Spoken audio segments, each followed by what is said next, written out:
Chapter 10. Nancy could hardly believe her eyes. There was a very good chance that she and George had seen Len speeding away from the murder scene. "Nancy, are you thinking what I'm thinking?" George asked softly. "Maybe, but let's not jump to any conclusions." Turning to Cy Baxter, she asked, "Do you know if Len has a pickup truck with this logo on the side?" Baxter nodded. "Okay, slow down, Drew," Nancy cautioned herself. She and George hadn't actually seen Len leave Joanna Burton's house, but she couldn't think of a reason for him to be driving so recklessly, unless he had been up to no good and wanted to get away fast. Nancy thought back to her encounter with Marcia that morning. If Marcia knew or even suspected that Len had been at Joanna's that morning, that could explain her refusal to answer Nancy's questions. Nancy knew George was dying to talk this over, but they couldn't in front of Cy Baxter and Rachel. Nancy was about to say goodbye when Baxter asked, "What about Gigi?" Seeing the girls' perplexed expressions, he added, "Joanna's dog. Who's going to take care of her?" "The police probably took charge of her. Or maybe Joanna's agent took her home," George said. "Stephanie Cook?" Baxter's face turned sour as he mentioned the agent's name. "I can't imagine that she'd go out of her way to help anyone, especially if the person is dead and can't do anything for her. I'd better call the police and check on the dog myself." Nancy was surprised at Cy Baxter's critical tone. It had seemed to her that the agent was very concerned for her client. "Weren't Joanna and Stephanie close?" Nancy asked.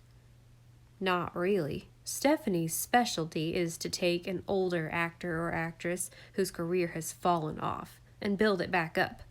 With a quick look at Rachel, he added, "I think she represented Michael Davis in his comeback, in fact." Rachel smiled stiffly and quickly placed the photo of Michael Davis in her drawer. She seemed uncomfortable talking about the actor, but then why keep his photo on her desk? After thanking Cy Baxter and Rachel for their time, Nancy and George headed for the door. The clocks in the showroom chimed the hour as they passed through the showroom. Nancy started at the sound. It reminded her of the smashed cuckoo clock that had been delivered to her at the Province Inn. A quick glance at the wall of clocks told her that Cy Baxter's cuckoo clock was in the same place it had been the day before. The clock that had been sent to her hadn't come from him, unless Baxter kept a supply of them. "That's a beautiful cuckoo clock," Nancy commented, pausing to look at it. Cy Baxter nodded approvingly at the clock. "Isn't it? I have a man in Switzerland who makes them to order for me. Would you like to order one? It takes about 4 weeks. "Oh, no, I don't think I could afford one," Nancy said quickly. With a quick goodbye, she and George left. As soon as they were outside, Nancy turned to George and said, "Well, it doesn't look as if Baxter or Rachel sent the clock, unless he was lying about having others there. And I don't see how we can get a look at his stockroom," George added. "He keeps a pretty close eye on things." "He and Rachel both seemed surprised about Joanna Burton's death," Nancy added, her brow furrowed. "My instincts tell me neither of them did it, unless they're very good liars." "But something funny was going on, don't you think?" George asked. "Rachel was sure acting guilty of something." "Maybe she's just a nervous person," Nancy said, with a shrug. "Come on, let's go see if Bess got back to the cafe." Just before they crossed the street to the restaurant, Nancy glanced toward Chung's original designs. "That's funny. The sign on the door says closed," Nancy said. "Why would she close her store in the middle of the day?" George asked, following Nancy's gaze. Nancy frowned. "I don't know, but I'm definitely going to ask her the next time I see her." Continuing across the street, Nancy and George crossed into Ted's restaurant. Bess was sitting at a table near the door, eating a chicken salad platter.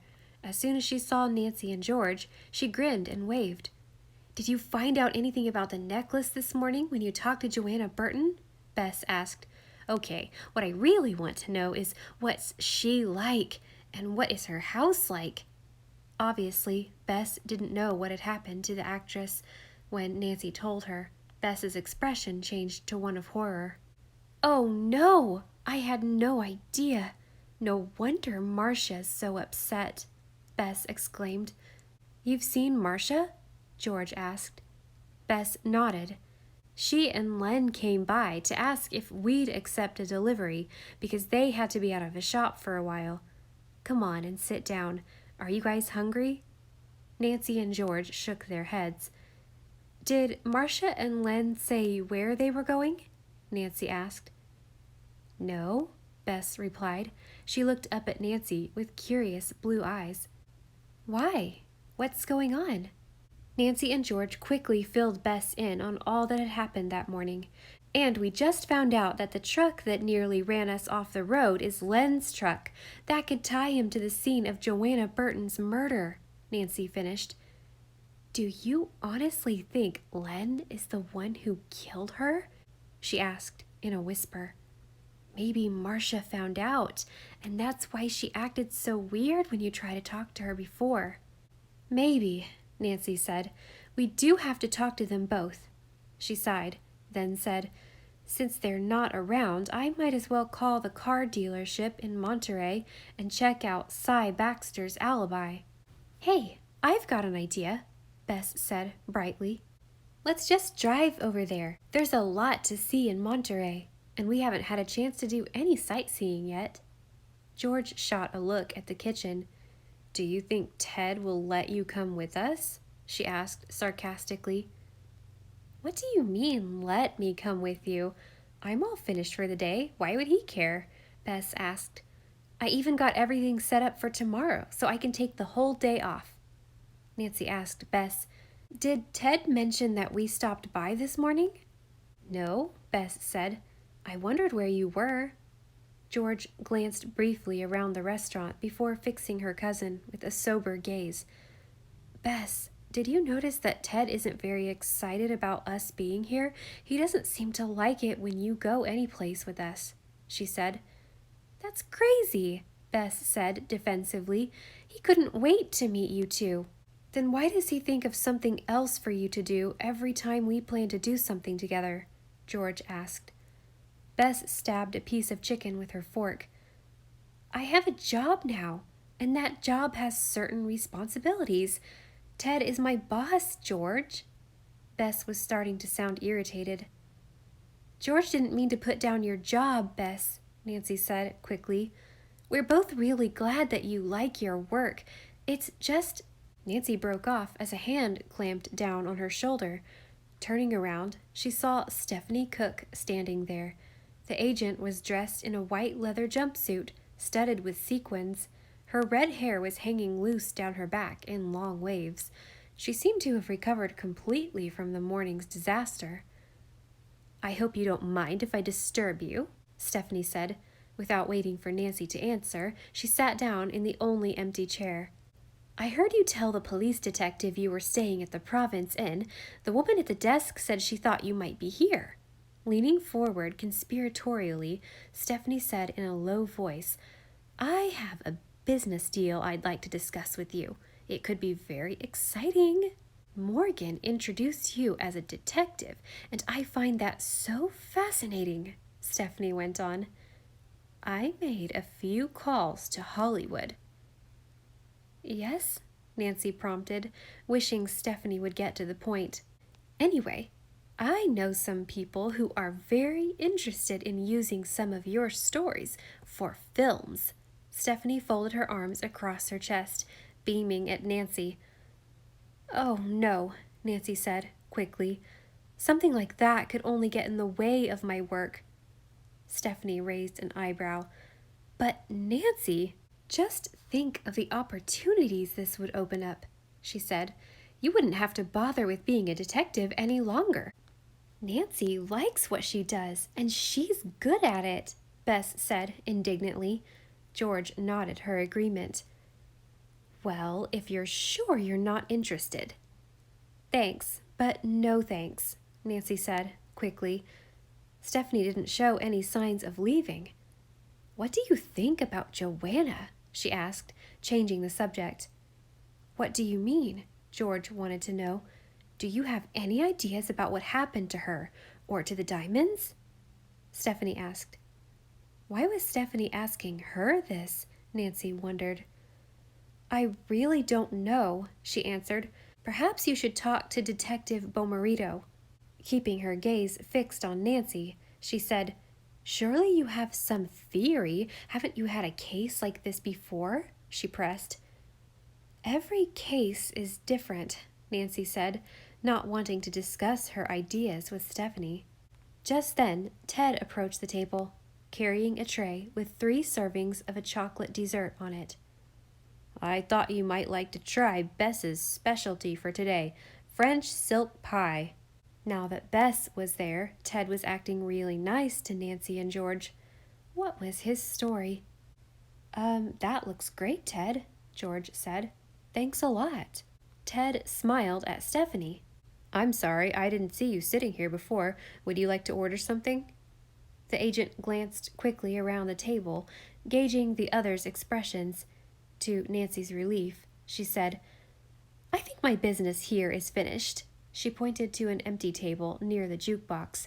"I would like to order some lunch, though. Please send a waitress and a menu over there." Before Stephanie moved to her table, she turned to Nancy and said, "Keep my offer in mind, okay? And give me a call if you change your mind." Bess shook her head, following Stephanie with her eyes. "Wow, she really comes on strong," she whispered. "I'll say. She sure made a quick comeback from this morning," George added. "She's already making calls, trying to put together a movie deal for you, Nancy, right after the death of a supposedly close friend of hers." "Maybe that's the way she deals with being upset, throwing herself into her work," Ted put in, tucking the empty tray under one arm.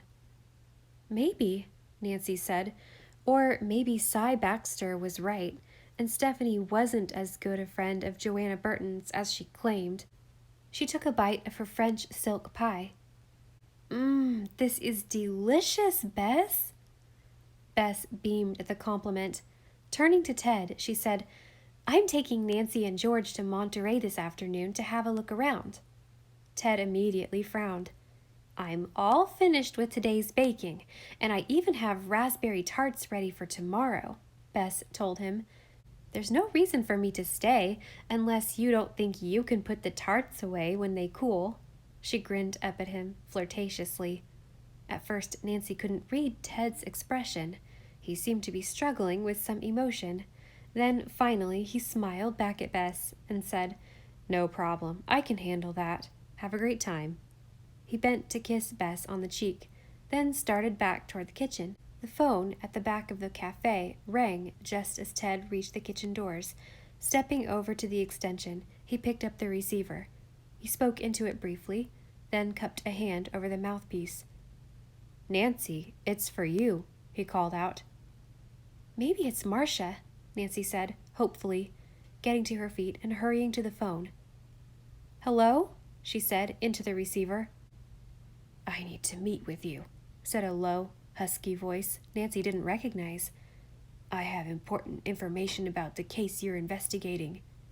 The person sounded nervous, even panicked. "Meet where?" Nancy asked. "Who is this?" "On the beach as soon as you can get there," the voice said. "Be sure to come alone." Nancy racked her brain, trying to think who the caller could be. "How will I know who you are?" she asked. "I'll know you." There was a click, and the line went dead. Nancy slowly hung up the phone. Going back to her table, she quickly told Bess and George about the anonymous call. "The voice was disguised," she finished.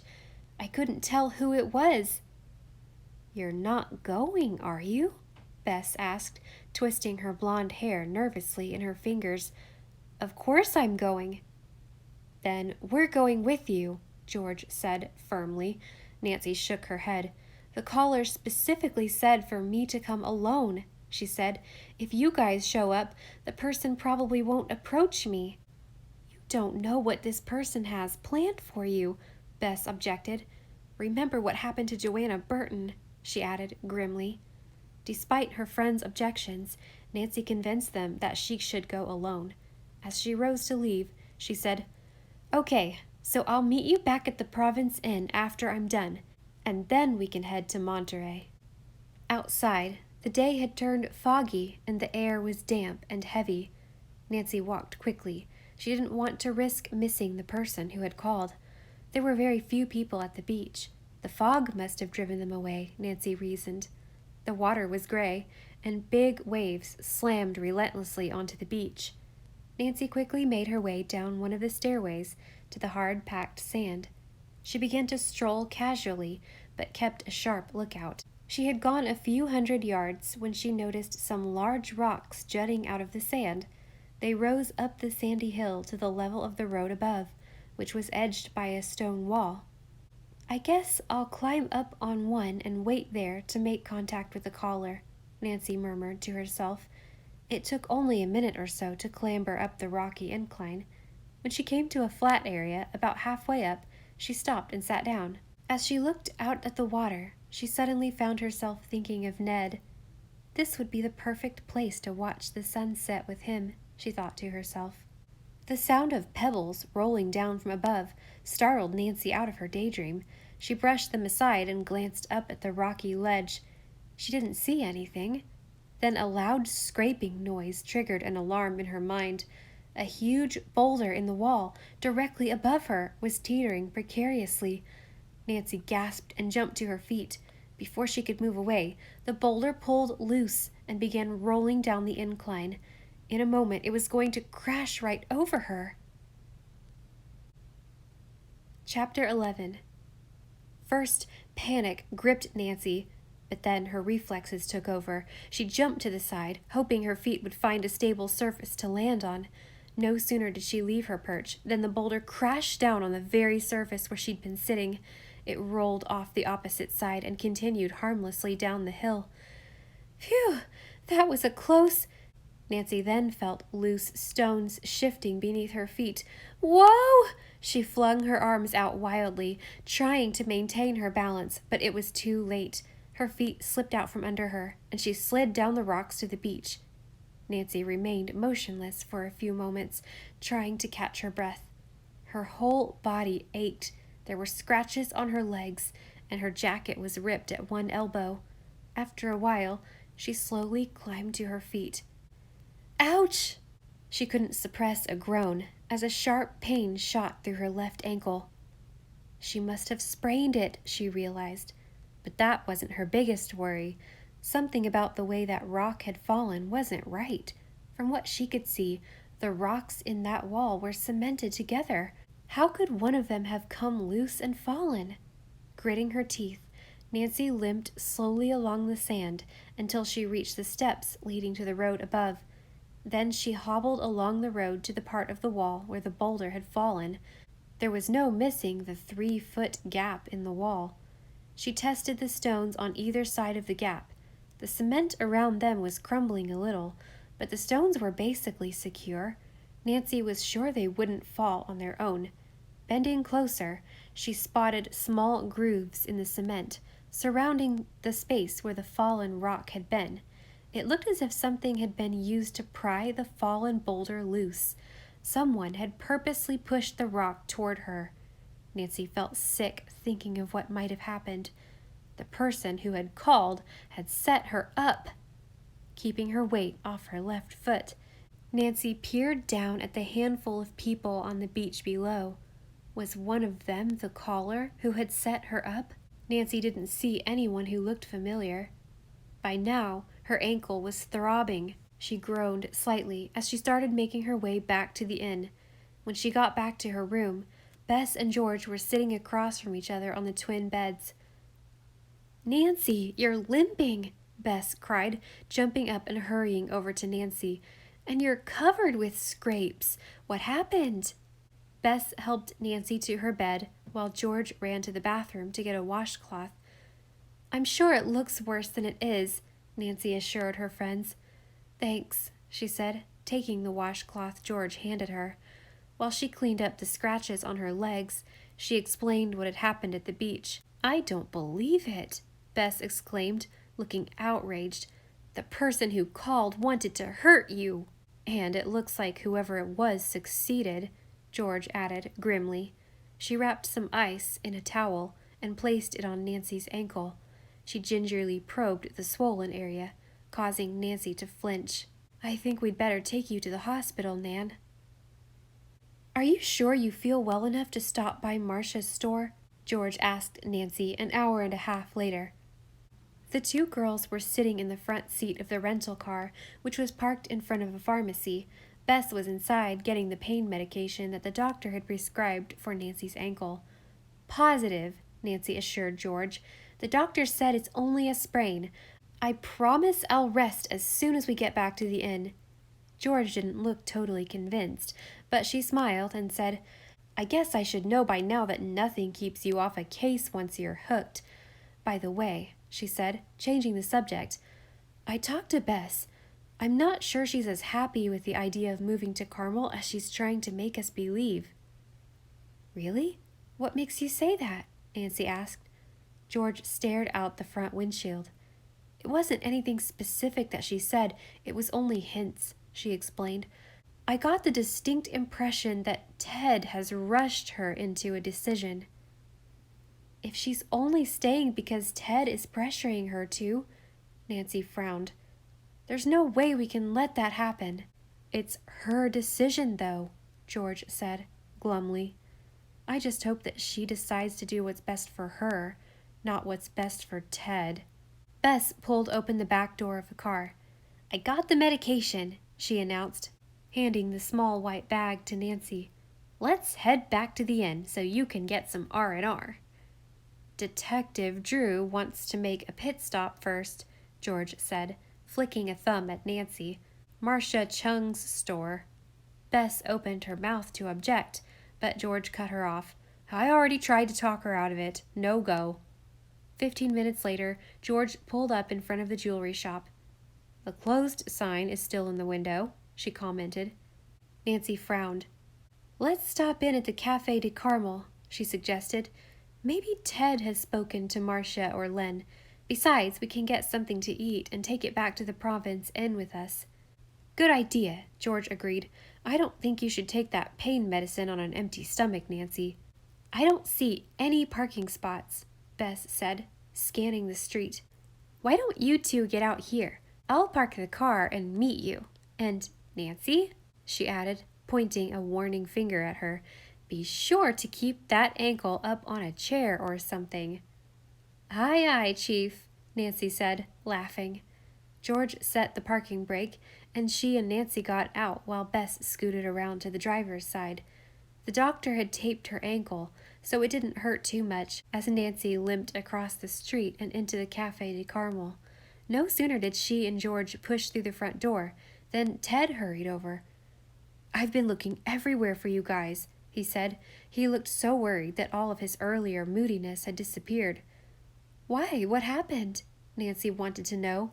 "The police came to the jewelry shop and took Marcia in for questioning about Joanna Burton's murder," Ted said. "Oh no, when did this happen?" Nancy asked. She grimaced as a twinge of pain shot through her ankle. Limping over to the nearest table, she sat down and propped her foot up on another chair. "They left about an hour ago, not too long after Marcia reopened her store," Ted replied. "She called me because she couldn't find Len." "Shouldn't we do something?" he asked. "Does she have a lawyer?" George asked, taking the seat beside Nancy. "I don't know. I guess she called one." Ted also sat down momentarily, then looked up suddenly. "Where's Bess?" he asked. "She's looking for a parking spot," Nancy told him. Just then, the door to the restaurant opened again. Nancy, expecting Bess, was surprised to see Len. "Does anyone know where Marcia is?" he asked from the doorway. Ted glanced at Nancy and George before answering. "She's at the police station, being questioned about Joanna Burton's murder," he finally told Len. Len's mouth fell open. He stepped the rest of the way inside the restaurant, letting the door slam behind him. "How could this happen?" he finally asked. "I have to get down to the station." "Wait a minute, Len," Nancy said. She wasn't going to let him leave before he answered a few questions. I think you have some explaining to do. Nancy and I saw you this morning right after you left Joanna Burton's, George added. We were in that car you almost ran off the road. What are you talking about? Len said. I wasn't at Joanna Burton's this morning. We saw you in your truck, barreling around the curve just beyond Miss Burton's driveway. I almost went over the cliff edge getting out of your way. Len shook his head. I've never been to Joanna Burton's house, ever. He looked so sincere and confused that Nancy almost believed him. Still, she and George had seen him. Do you have a pine tree logo painted on the side of your truck, one with branches that look like waves? George asked impatiently. Len nodded. Yeah, so? Were you driving it on the 17-mile drive this morning? Nancy asked. Len nodded again. He still was looking at Nancy as though she were crazy. Well, if you were up there and you weren't at Joanna Burton's house, I'd like to know why you were driving like a maniac. Stop bothering, Len, a woman's voice spoke up from the doorway of the restaurant. Marcia Chung was standing just inside the door, a dark, unreadable expression on her face. Len hurried to Marcia's side, drawing her close. Are you all right? What happened? Without answering his questions, Marcia turned to face the others. Len wasn't at Joanna Burton's this morning, she said firmly. But how can you be sure? Bess asked hesitantly. Marcia locked eyes with her fiancé, then replied, I know because I was there. Chapter 12. Nancy's mouth fell open. What? Gazing around the table, she saw that everyone looked as shocked as she felt. But this morning you said you weren't at Joanna Burton's house. Marcia didn't say anything right away. Pulling up a chair from a neighboring table, she sat down. Len stood behind her, with his hands on her shoulders. Taking a deep breath, Marcia said, Actually, I wasn't at Miss Burton's house. I was just nearby. Whoa, George said, holding up a hand. I'm totally confused. Maybe you'd better start at the beginning. Let me get everyone something to drink, Ted offered. He headed into the kitchen. Marcia turned her head to look up at Len. I guess this story starts with me, he said. I had an appointment with a client on the 17-mile drive this morning. Mrs. Kohler lives right next to Joanna Burton, Marcia put in. Yeah, so anyway, she told me she wanted an estimate on lawn service, Len went on. But when I got there, she wanted to talk about her flower beds, too. Len rolled his eyes. The appointment took much longer than I'd anticipated, and I had another client scheduled at 10. Len was rushing to make that second appointment when you saw him. Marcia took over the explanation. She paused as Ted returned with a tray full of glasses filled with iced tea. She took the glass he offered her and sipped it gratefully. Nancy shot Marcia a questioning look. But what were you doing there? She asked. I was worried about what Len might do. Marcia reached up and put her hand over Len's. He kept saying that if he could talk to Joanna Burton, he would be able to straighten out the whole diamond mess. I told him to leave everything to you, but Len doesn't always listen. This morning we went to our store early, but Len didn't stay long, Marcia said, continuing her story. He said he had lots of things to do and he was acting a little agitated. I was afraid he was going to visit Miss Burton, so as soon as he left, I decided to follow him. This sounds just like a spy movie, Ted commented, shaking his head. He stood next to Len, his gaze darting to the waitresses every once in a while to make sure they were handling the customers. Marcia smiled wryly. I had to stop at the gate to the 17-mile drive to pay, and I lost Len for a while. He has a special sticker so he can go on through. What kind of sticker? George interrupted. People who go in and out on business can pay a flat fee to get a sticker, instead of forking over the regular fee each time. If I had to pay each time I visited a client on the drive, it would run my business costs sky high, Len explained. Nancy was dying to hear the rest of the story. Then what happened? She urged. When I saw Len's truck again, it was parked by the side of the road, right by Joanna Burton's house, Marcia explained. I didn't know what to do. I ended up pulling into a nearby overlook and waiting. I finally got out of the car and started walking toward the house. Marcia broke off as the door to the restaurant burst open and Bess came flying in. I had to park way down the hill, Bess said. You guys need to do something about the parking around here. Bess, sit down and be quiet, Ted said. Marcia is trying to tell us something. Bess almost sputtered as she pulled up a chair and sat down between George and Nancy. I saw Len next to his truck, Marcia went on. He couldn't even get the key in the lock, he was so upset. He finally did unlock the door, and then he got in and made a U-turn. He drove right by me and didn't even notice. Nancy and I must have arrived right after that, George put in, crunching down on an ice cube. Marcia nodded. I had just gotten into my car and was about to follow Len when you guys pulled into the overlook. I didn't want to have to answer any questions about why I was there until I talked to Len, so I ducked down in my seat. And by the time we left, Len was already out of sight, Nancy guessed. Some of the pieces of this puzzle were starting to fit together, but she wanted to hear the rest of what Marcia had to say. That's right, Marcia said. I decided to go back to the shop to wait for him. Then you came by and told me Joanna was dead. What could I think? Marcia looked up at Len apologetically. I always rant and rave when I'm upset, Len said. It's just the way I let off steam. Marcia smiled at him. I guess I should know. But so much was at stake. My whole business. Turning to Nancy, Marcia said, That's why I wouldn't talk to you this morning. I had to talk to Len first, and he didn't show up here until after lunch. She let out a nervous laugh. I'm just glad I talked to him before the police picked me up for questioning. At least I could tell them what really happened. And when the police called, Mrs. Kohler confirmed that Len was there until just before 10 o'clock. Marcia still didn't have proof that she had been where she claimed to be, but her story seemed to ring true. Also, Nancy's instincts told her that the same person was probably involved in both crimes.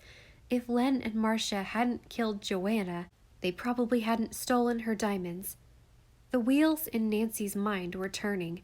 Assuming that Len and Marcia weren't involved, that left Cy Baxter, his assistant Rachel, and Morgan Fowler as suspects. Cy Baxter had an alibi for the time of Joanna's murder, but Nancy wondered about the other two. You must be scaring the person who's responsible, George put in. Someone shoved that boulder at you this afternoon, and if Marcia was at the police station, it couldn't have been her. Nancy quickly explained what had happened to the others. And that's not all. Last night I received a gift of a smashed cuckoo clock with a warning note, she concluded. That's awful, Len said. He nodded at Nancy's bandaged ankle. I was so caught up in what we had to tell you that I didn't even notice that you were hurt. Is it serious? He seemed relieved when Nancy told him she'd be okay. Nancy needs to get home and rest that ankle, though, Bess said, getting up from her chair. Let me get us something for dinner first. We need to be going too, Marcia said, standing up. When Bess returned with a huge paper bag a few minutes later, Ted fixed her with stony, dark eyes. Are you going to be gone all day tomorrow? He asked her. The annoyance in his voice was clear. Ted, you'll do just fine, Bess said simply. This was the Bess Nancy knew, the one who wouldn't let Ted or any other guy push her around.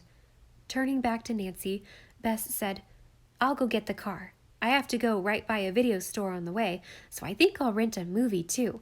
We can borrow your VCR, can't we, Ted? Bess asked. Sure, Ted said, but his expression told Nancy he wasn't happy about anything. I'm going with you to pick out the movie, Bess, George insisted. I don't want to watch one of those silly romantic things you always rent. Nancy started to get up, but Bess only shook her head. Oh, no, you don't. You're not moving an inch until we come back with the car. We'll only be a few minutes, George promised. Then she and Bess hurried out of the restaurant. Ted stared angrily after Bess and George, then stormed back into the kitchen. Nancy was glad, though, that Bess had stuck up for herself. After a few minutes, Nancy got fidgety. "I'll just walk down and find Bess and George," she murmured, getting to her feet. She tried to ignore the incessant throbbing in her ankle as she left the cafe and started down Ocean Avenue. Spotting the video store Bess had mentioned about halfway down the block, she limped over to it and peeked in through the window. Bess and George were there, all right, talking to Morgan Fowler. Great, Nancy thought. This was a chance to find out more about what he knew about the diamond theft and Joanna Burton's murder. "What are you doing here?" Bess asked as Nancy joined them. "You shouldn't be walking." "I wanted to help you pick out a movie," said Nancy. "Hi, Morgan." The actor smiled a hello. "I'm surprised to see you up and around after your fall this afternoon," he said. "But it looks like your friends picked out a good movie for you," he said. George held up a video cassette. On the cover was a young woman peering through a magnifying glass. The title of the movie was Diamond Deceit, and the woman on the cover, Joanna Burton. She was playing Trish Tottenham, a detective. "I go for action-adventure movies myself," Morgan said, holding up a box with a warrior dressed in space-age fighting gear. As the group headed for the counter, Bess said, "Morgan has some great news," she said. "He got a part in a movie." Morgan turned to Nancy, flashing her one of his winning smiles. "I just quit Seaside Security. Stephanie Cook thinks she has a part for me in a movie, and she's agreed to be my agent." "That is good news," Nancy said, but her mind wasn't really on what he was telling her. She was trying to think of a way to turn the conversation to the case. Morgan paid the girl at the counter for his movie, then turned back to Nancy. "Stephanie was involved in a big comeback deal for Joanna," he said. "That's the movie she has in mind for me. You know Michael Davis?" When Nancy nodded, he continued. "Stephanie thinks she can get Joanna's movie rewritten for a male lead. Michael Davis is one of her clients. If he agrees to do the movie, she thinks there's a part in it for me," Morgan finished with a proud smile. He waved his video cassette at Nancy, Bess, and George. "Well, see you later." Before Nancy could think about how to turn the conversation to the missing diamonds, he was gone. "This ankle must be making me lightheaded," she muttered to herself. "Your ankle hurts?" Bess asked worriedly. "We better get you back to the inn," George added, stepping away from the counter with their video cassette. Bess gave Nancy a stern look. "You wait here and I'll go get the car," she said. The three of them walked out of the shop together. Spotting a bench a short way down the hill, Nancy went to it and sat. George stopped in a newsstand next to the video store and picked up a paper. "This will give us something to read while we wait for Bess," George said, joining Nancy at the bench. George pulled out the sports section of the newspaper and handed the rest to Nancy. Nancy immediately scanned the headlines. "Police seek clues in death of movie queen," the headline read. "George, here's a story about Joanna Burton." Nancy held out the paper so they could both read the article. The story didn't give many details, saying only that the actress's body had been found on the beach behind her house, and that foul play was suspected. Most of the article focused on Joanna Burton's film career. "It says she was going to do another Trish Tottenham movie. A mature Trish," George said. "That must be the movie Morgan was talking about. He may be getting his hopes up a little soon, though." George pointed to a part of the story Nancy hadn't read yet. "It says that the future of the picture is in doubt because Joanna was providing a portion of the financing." Nancy sat up straight. That didn't make sense. She didn't have any money of her own. Cy Baxter said she didn't pay her bills, and we saw how worn her house was. Where would she get the money to invest in a movie? In a flash, the solution suddenly became clear to Nancy. Unless she planned on coming into some big money soon, money from the sale of some diamonds. "What are you talking about?" George asked, crinkling up her nose. Nancy sat forward excitedly. "George, I have a feeling that the person who stole Joanna Burton's diamonds was Joanna herself."